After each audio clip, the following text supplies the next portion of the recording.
ஒளித்தது, வாழ்வு செழித்தது. இனி எல்லாருக்கும் எல்லாம் என்று மகிழத்தக்க நிலையை உருவாக்குவதே விஞ்ஞானத்தின் லட்சியமாகும்.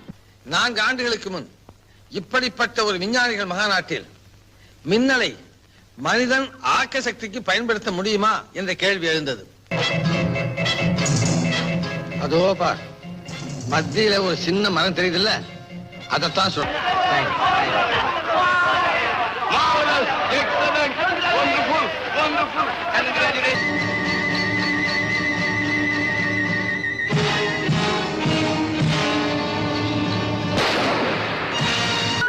நிலவு ஒரு பெண்ணாகி உலவுகின்ற அழகோ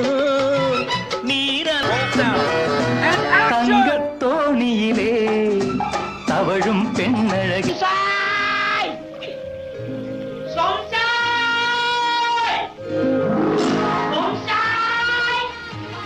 என்னது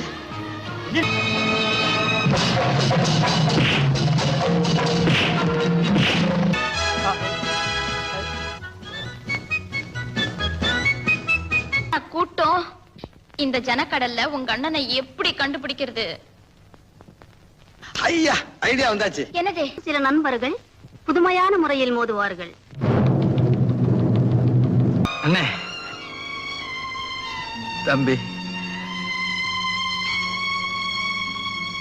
இந்த மண்ணுக்கு பயன்படுத்தும். என்னங்க அங்க பாருங்க.